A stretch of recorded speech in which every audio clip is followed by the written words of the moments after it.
Assalamualaikum warahmatullahi wabarakatuh. Halo everyone, kembali lagi bersama saya.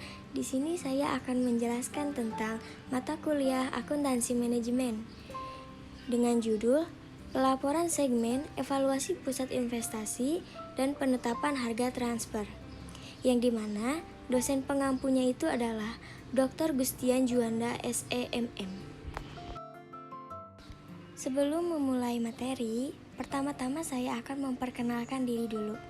Perkenalkan, nama saya Tri Utami Maharani dari kelas MN21C dengan nomor induk mahasiswa 2021008040. Saya berasal dari Universitas Nusa Putra yang ada di Sukabumi. Desentralisasi dan pusat pertanggungjawaban. Sistem akuntansi pertanggungjawaban adalah sistem yang mengukur berbagai hasil yang dicapai pusat pertanggungjawaban menurut informasi yang dibutuhkan para manajer untuk mengoperasikan pusat pertanggungjawaban mereka. Idealnya, sistem akuntansi pertanggungjawaban mencerminkan dan mendukung struktur dari sebuah organisasi. Perusahaan yang memiliki beberapa pusat biasanya memilih salah satu atau dua pendekatan pengambilan keputusan untuk mengelola kegiatan mereka yang rumit dan beragam. Tersentralisasi atau terdesentralisasi. Pada pengambilan keputusan tersentralisasi, keputusan dibuat pada tingkat manajemen puncak dan manajemen yang lebih rendah bertanggung jawab atas pengimplementasian keputusan-keputusan tersebut. Pengambilan keputusan terdesentralisasi memperkenankan manajer yang jenjang lebih rendah untuk membuat dan mengimplementasikan keputusan-keputusan yang penting yang berkaitan wilayah pertanggungjawaban mereka. Divisi-divisi perusahaan yang terdesentralisasi. Desentralisasi biasanya diwujudkan melalui pembentukan unit-unit yang disebut divisi. Satu cara pembagian divisi adalah berdasarkan jenis barang atau jasa yang diproduksi. Divisi-divisi juga dapat diciptakan menurut garis geografis. Kehadiran divisi di suatu bentang atau beberapa wilayah menciptakan akan kebutuhan evaluasi kinerja yang mampu mempertimbangkan perbedaan lingkungan divisi. Cara lain untuk membedakan divisi adalah berdasarkan jenis pertanggungjawaban yang dikenal sebagai pusat pertanggungjawaban dan menugaskan manajer di bawahnya untuk menangani wilayah tersebut. Pusat pertanggungjawaban merupakan suatu segmen bisnis yang manajernya bertanggung jawab terhadap serangkaian kegiatan-kegiatan tertentu. Hasil-hasil dari setiap pertanggungjawaban biasanya diukur berdasarkan informasi yang dibutuhkan manajer untuk mengoperasikan pusat pertanggungjawaban mereka. Selanjutnya adalah pengukuran kinerja pusat investasi dan menggunakan laporan laba rugi variabel dan absorpsi. Dua metode perhitungan laba yang telah dikembangkan yaitu berdasarkan perhitungan biaya variabel dan yang lainnya berdasarkan perhitungan biaya penuh atau absorpsi. Keduanya merupakan metode perhitungan biaya karena berkaitan dengan cara menentukan biaya produk. Perhitungan biaya variabel juga disebut dengan perhitungan biaya langsung, hanya membedakan biaya manufaktur variabel ke produk, biaya-biaya yang meliputi bahan baku langsung, tenaga kerja langsung, dan overhead variabel. Perhitungan biaya absorpsi membedakan semua biaya manufaktur kepada produk, bahan baku langsung, tenaga kerja langsung, overhead variabel, dan overhead adalah biaya yang tetap sebagai biaya produk, bukan biaya periode. Dan overhead tetap biaya yang dapat diinventarisasikan. Selanjutnya ada penilaian persediaan. Cara menghitung biaya persediaan akhir menggunakan perhitungan biaya absorpsi dan variabel. Perhatikan bahwa pada perhitungan biaya absorpsi persediaan akhir mencakup biaya bahan baku langsung, tenaga kerja langsung, overhead variabel, dan overhead tetap per unit. Pada metode perhitungan biaya variabel, persediaan akhir hanya mencakup biaya bahan baku langsung dan overhead variabel. Tidak dimasukkan overhead tetap. Dalam hasil biaya persediaan perhitungan biaya variabel membuat penilaian persediaan yang lebih rendah daripada model absorpsi. Selanjutnya, laporan biaya laba rugi menggunakan variabel dan biaya absorpsi. Karena biaya pokok per unit merupakan dasar bagi perhitungan harga pokok penjualan, metode perhitungan biaya pokok variabel dan absorpsi dapat mengakibatkan laba bersih yang berbeda. Perbedaan tersebut menjadi karena jumlah overhead tetap diakui sebagai beban pada kedua metode tersebut. Selanjutnya, hubungan antara produksi, penjualan, dan laba. Hubungan antara laba menurut perhitungan biaya variabel dan laba menurut perhitungan biaya absorpsi berubah ketika hubungan antara produksi dan penjualan berubah. Jika barang yang terjual lebih banyak dari yang diproduksi, maka laba menurut perhitungan biaya variabel akan lebih tinggi dari laba menurut perhitungan biaya absorpsi. Perubahan dalam overhead tetap dalam persediaan adalah tepat sama dengan selisih di antara kedua laba. Perubahan ini dapat dihitung melalui tarif overhead tetap dengan perubahan total unit persediaan awal dan akhir. Selisih antara laba operasi menurut perhitungan biaya absorpsi dan laba bersih menurut perhitungan biaya variabel dapat dinyatakan sebagai berikut. Laba menurut perhitungan biaya absorpsi dikurangi laba menurut perhitungan biaya variabel sama dengan tarif overhead tetap dikali unit produksi dikurangi unit terjual. Perlakuan overhead tetap pada perhitungan biaya absorpsi. Perbedaan antara perhitungan biaya absorpsi dan variabel terletak pada pengakuan beban yang berhubungan dengan overhead tetap. Menurut perhitungan absorpsi, overhead tetap harus dibebankan pada unit yang diproduksi. Hal ini menimbulkan masalah yang belum kita bahas secara eksplisit. Pertama, bagaimana cara mengkonversikan overhead pabrik yang dibebankan berdasarkan jam kerja tenaga langsung atau jam mesin terhadap overhead pabrik yang ditetapkan untuk unit-unit yang diproduksi. Mengevaluasi manajer pusat laba. Evaluasi terhadap para manajer sering dikaitkan dengan profitabilitas unit-unit berada dalam kendali mereka. Manajer berhak mengharapkan berlakunya hal-hal sebagai berikut. Yang pertama, ketika pendapatan penjualan meningkat dari satu periode ke periode berikutnya, sementara faktor-faktor lain tetap, maka laba akan meningkat. Yang kedua, ketika pendapatan laba menurun dari satu periode ke periode berikutnya, sementara faktor-faktor lainnya tetap, maka laba akan menurun. Ketiga, ketika pendapatan penjualan tidak berubah dari satu periode ke periode selanjutnya, sementara faktor-faktor lainnya tetap, maka laba tidak akan berubah. Laba rugi segmen dengan menggunakan perhitungan biaya variabel. Perhitungan biaya variabel berguna untuk menyiapkan laporan laba rugi segmen karena perhitungan ini menyediakan informasi penting mengenai beban variabel dan tetap.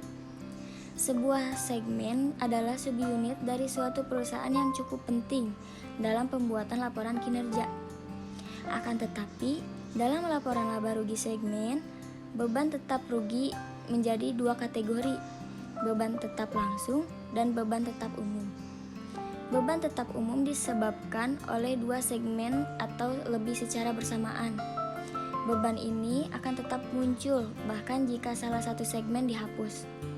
Laporan laba rugi segmen dengan menggunakan perhitungan biaya variabel memiliki satu keistimewaan di samping laba rugi variabel yang telah disajikan sebelumnya. Pembagian seluruh beban dibagi ke dalam dua kategori, beban tetap langsung dan beban tetap umum. Memberikan informasi tambahan bagi manajer. Pembagian tambahan ini dapat digarisbawahi biaya yang dapat dikendalikan dan biaya yang tidak dapat dikendalikan dan meningkatkan manajer kemampuan dalam mengevaluasi setiap kontribusi segmen terhadap kinerja perusahaan secara keseluruhan. Yang pertama, pengukuran kinerja pusat investasi dengan menggunakan ROI. Pusat-pusat investasi umumnya berdasarkan pengembalian atas investasi. Ukuran-ukuran lainnya sebagai berikut. A. Pengembalian atas investasi. Divisi-divisi yang merupakan pusat investasi akan memiliki laporan laba rugi dan neraca sendiri. Satu cara mengaitkan laba operasi dengan aktiva yang digunakan adalah menghitung pengembalian atas investasi, return on investment atau ROI, yaitu laba yang diperoleh untuk setiap dolar investasi. ROI adalah ukuran kinerja yang paling lazim bagi suatu pusat investasi. Persamaan ROI adalah sebagai berikut. ROI sama dengan laba operasi dibagi aktiva operasi rata-rata. Hal yang penting adalah memastikan suatu metode diterapkan secara konsisten sepanjang waktu. Hal ini memungkinkan perusahaan untuk membandingkan ROI antar berbagai divisi sepanjang waktu. Rumus ROI cepat dan mudah digunakan, namun merinci ROI dalam margin dan rasio-rasio perputaran memberikan informasi tambahan. Yang B adalah margin perputaran. Cara lain untuk menghitung ROI adalah memisahkan rumusnya. Dalam margin perputaran, ROI sama dengan margin dikali perputaran, sama dengan laba operasi dibagi penjualan dibagi aktiva operasi rata-rata. Margin adalah rasio dari laba yang terhadap penjualan. Hal ini menunjukkan jumlah laba operasi yang dihasilkan dari setiap dolar penjualan. Hal ini menyatakan bagian dari penjualan yang tersedia untuk bunga, pajak, dan laba. Perputaran adalah suatu ukuran lain yang dihitung dengan membagi pendapatan penjualan dengan aktiva operasi rata-rata. Perputaran menunjukkan jumlah penjualan yang dihasilkan dari setiap dolar yang diinvestasikan dalam aktiva operasi. Keunggulan ROI. Keunggulan dari penggunaan ROI sebagai berikut. Yang pertama, ROI mendorong manajer untuk fokus pada hubungan antara penjualan, beban, dan investasi sebagai yang diharapkan dari seorang manajer pusat investasi. Yang kedua, ROI mendorong manajer untuk fokus pada efisiensi biaya. Yang ketiga, ROI mendorong manajer untuk fokus pada efisiensi aktiva operasi. Selanjutnya ada kelemahan pengukuran ROI. Penekanan yang berlebihan pada ROI dapat menghasilkan pemikiran yang sempit. Dua aspek negatif ROI sebagai berikut. Yang pertama, ROI mengakibatkan fokus yang sempit pada profitabilitas divisi dengan mengorbankan profitabilitas keseluruhan perusahaan.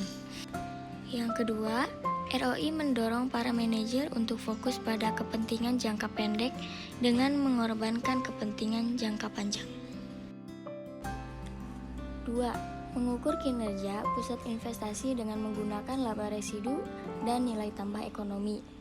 Untuk mengatasi kecenderungan ROI untuk investasi yang menguntungkan bagi perusahaan tetap menggunakan ROI divisi. Beberapa perusahaan telah menerapkan alternatif ukuran kinerja seperti laba residu, nilai tambah ekonomi, atau economy value added atau EVA. Adalah cara alternatif untuk menghitung laba residu yang saat ini digunakan sejumlah perusahaan. Laba residu adalah perbedaan antara laba operasi dan pengembalian dolar minimum yang disyaratkan atas aktiva operasi perusahaan. Laba residu sama dengan laba operasi dikurangi tingkat pengembalian minimum dikali aktiva operasi rata-rata. Tingkat pengembalian minimum ditentukan perusahaan dan sama dengan hurdle rate yang disebutkan pada ROI. Jika laba residu lebih besar dari 0, divisi memperoleh lebih banyak tingkat pengembalian minimum yang diminta. Jika laba residu kurang dari 0, divisi memperoleh lebih sedikit tingkat pengembalian minimum yang diminta. Akhirnya, laba residu yang sama dengan 0 menunjukkan divisi memperoleh tetap sama dengan tingkat pengembalian minimum yang diminta. Keunggulan laba residu. Memilih kedua proyek menghasilkan peningkatan laba residu yang terbesar. Penggunaan laba residu mendorong para manajer untuk menerima proyek apapun yang dihasilkan tingkat di atas minimum. Kelemahan laba residu. Laba residu seperti ROI bisa mendorong orientasi jangka pendek. Masalah lain dan laba residu tidak seperti ROI. Laba residu adalah ukuran absolut dari profitabilitas. Jadi, perbandingan langsung dari kinerja pada dua pusat investasi yang berbeda menjadi sulit karena tingkat investasinya bisa berbeda. Selanjutnya ada nilai tambah ekonomi. Cara khusus menghitung laba residu adalah nilai tambah ekonomi. Nilai tambah ekonomi atau Economy Value Added (EVA) adalah laba bersih dikurangi total biaya modal tahunan sebagai suatu bentuk dari laba residu. EVA adalah suatu bentuk satuan dolar, bukan suatu tingkat persentase pengembalian. Akan tetapi, EVA juga menghasilkan tingkat pengembalian seperti ROI karena menghubungkan penghasilan bersih atau pengembalian dengan modal yang dipakai. EVA adalah penekanan pada laba bersih operasi dan biaya aktual dari modal. Selanjutnya adalah menghitung EVA. EVA adalah laba bersih atau laba operasi setelah pajak dikurangi biaya modal yang dipakai. Biaya modal yang dipakai adalah persentase aktual dari biaya modal dikali dengan total modal yang dipakai. Persamaan EVA sebagai berikut. EVA sama dengan laba operasi setelah pajak dikurangi persentase biaya modal aktual dikali total modal yang dipakai. Selanjutnya adalah aspek perilaku EVA. EVA mengandalkan biaya modal yang sebenarnya. Hal ini yang menjadi penyebab bahwa EVA tidaklah mencukupi untuk membantu mendorong jenis perilaku yang sesuai dari berbagai divisi dengan menunjukkan penekanan semata-mata pada pendapatan operasi. Di banyak perusahaan, tanggung jawab keputusan investasi terletak pada manajemen perusahaan. Akibatnya, biaya modal yang diperhitungkan sebagai pengeluaran perusahaan. Jika suatu divisi menumpuk persediaan dan melakukan investasi, biaya pendanaan investasi akan dilaporkan di dalam neraca laba rugi perusahaan secara keseluruhan dan tidak dapat diperlihatkan sebagai pengurangan pendapatan operasi divisi. Akibatnya, investasi terlihat seolah-olah bebas biaya bagi divisi. 3. Penetapan harga transfer. Keluaran dari salah satu divisi digunakan sebagai masukan pada divisi lainnya. Digunakan di banyak perusahaan. Ketika divisi-divisi diperlakukan sebagai pusat pertanggungjawaban, divisi tersebut dievaluasikan berdasarkan laba operasi, pengembalian atas investasi, dan laba residu atau EVA jadi.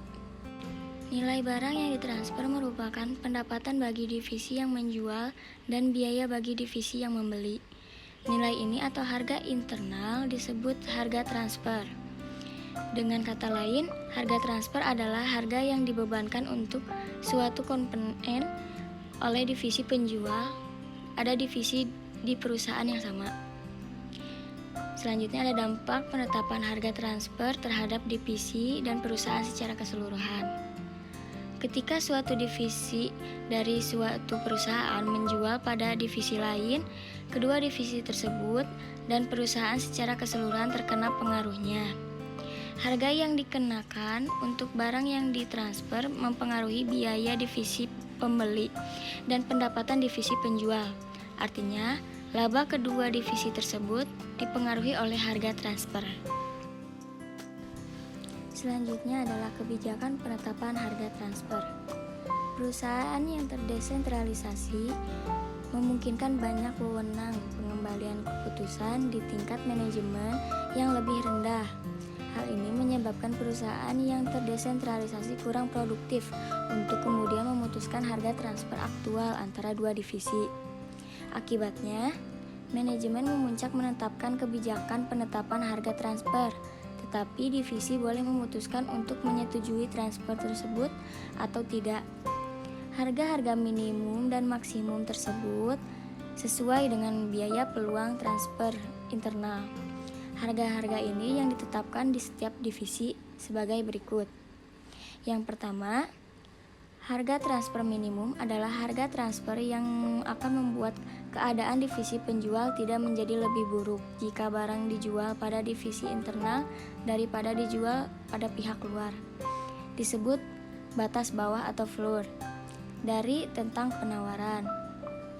Yang kedua, harga transfer maksimum adalah harga transfer yang akan membuat keadaan divisi pembeli tidak menjadi lebih buruk jika suatu input dibeli dari divisi internal daripada jika barang yang sama dibeli secara eksternal, disebut batas atas atau ceiling dari rentang penawaran. Transfer internal sebaiknya dilakukan saat biaya peluang atau harga minimum divisi penjual lebih rendah dari biaya peluang harga maksimum divisi pembeli. Selanjutnya, harga pasar. Jika terdapat pasar luar dengan persaingan sempurna untuk produk yang ditransfer, maka harga transfer yang paling sesuai adalah harga pasar. Pada situasi demikian, berbagai tindakan manajer divisi akan mengoptimalkan laba divisi dan laba perusahaan secara simultan. Yang selanjutnya, harga transfer berdasarkan biaya. Harga pasar kerap kali tidak tersedia. Dalam keadaan ini, perusahaan dapat menggunakan pendekatan penetapan harga transfer berdasarkan biaya. Selanjutnya, harga transfer yang dinegosiasikan. Akhirnya, manajemen tingkat atas bisa mengizinkan manajer divisi pembeli dan penjual untuk menegosiasikan harga transfer. Secara khusus, pendekatan ini berguna saat kondisi pasar tidak sempurna, seperti kemampuan divisi di dalam perusahaan untuk menghindari biaya penjual dan distribusi. Dalam hal ini, biaya yang dihemat bisa dibagi di antara dua divisi.